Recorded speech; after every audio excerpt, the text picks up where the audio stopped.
How are eyes used in forensic crime scenes, and what are the situational advantages of the eyes? In forensic investigations, the eyes can be used to find and observe evidence. They are a very effective tool. However, there are some things that the eyes cannot spot, such as fingerprints.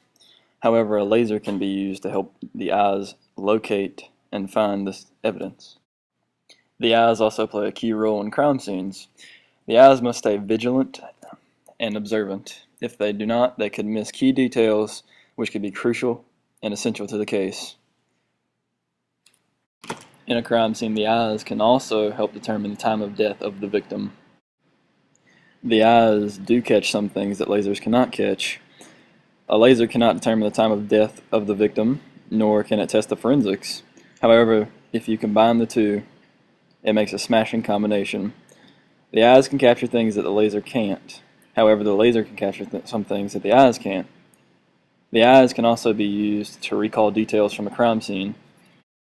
The eyes can also help determine a sketch based off of what the victim looked like or what the witnesses remember from the scene. This would mean that they have an accurate view of what a suspect may have looked like. In forensics, the eyes are crucial. However, some people still do not know how they work. Step 1 in the vision process. The cornea, which is a transparent structure at the front of the eye, helps to focus on the incoming light. Behind the cornea is a colored shaped membrane called the iris. The iris has an adjustable circular opening called the pupil, almost like a camera. The pupil can expand or contract depending on the amount of light entering the eye. Situated behind the pupil is the crystalline lens. This lens plays a huge role in vision. The next part of the eyeball is named the interior chamber. It is filled with a jelly-like tissue called vitreous humor. Light must travel through this humor before striking the retina. The retina is the innermost layer of all three. Inside the retina are millions of light-sensitive cells. While light passes through the stages of the eye, once it reaches the retina converts it into an electrical signal. That electrical signal is then sent to the brain by using the optic nerve. The brain translates these signals into what we see.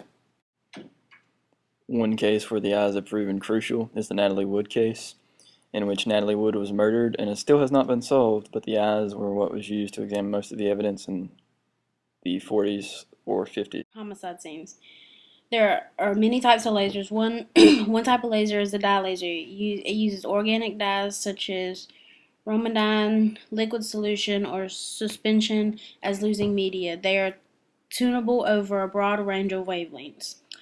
Another type of laser is a gas laser. It has a primary output of visible red light. Lasers emit energy in the far infrared and are used for cutting hard materials.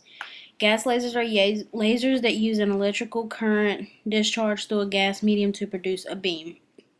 Another type of laser is a semiconductor laser, sometimes called diode lasers, are not solid-state lasers. These electronic devices are generally very small and use low power. They may be built into larger arrays, such as the writing source in some lasers, printers, or CD players. A laser that is used in homicide is a UV laser. UV lasers are optical emitters and are also used in biotechnology and medical markets that require sterilization and disinfecting devices that require light sources from within the wavelength of ultraviolet. They're highly suitable for scientific and industrial uses as well as OEM applications and other projects that require micro-precision mechanicking.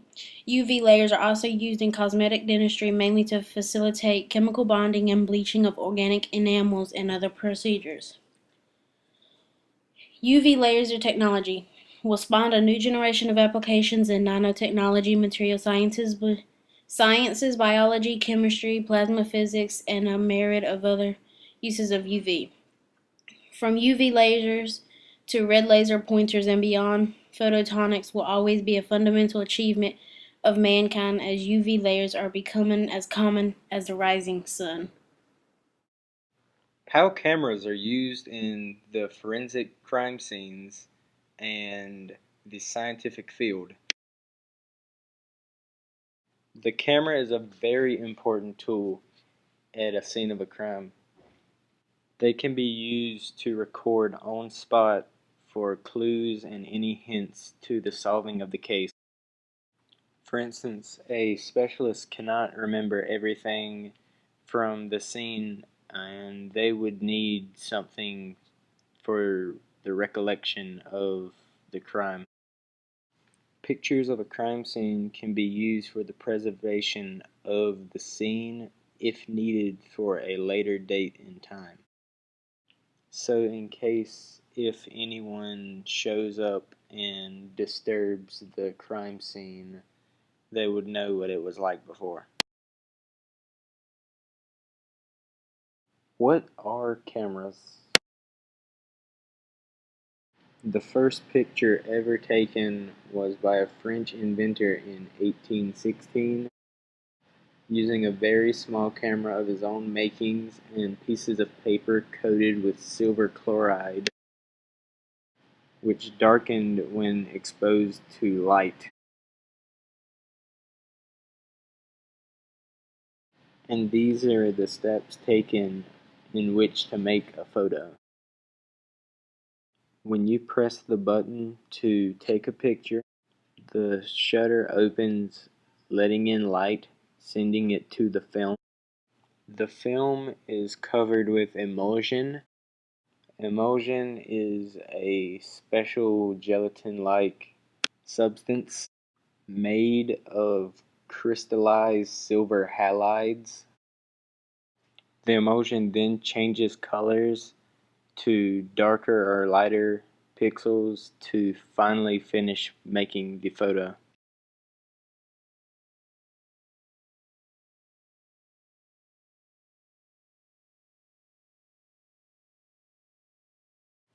The eyes, lasers, and cameras all have an important role in what they do in a crime scene or forensic investigation.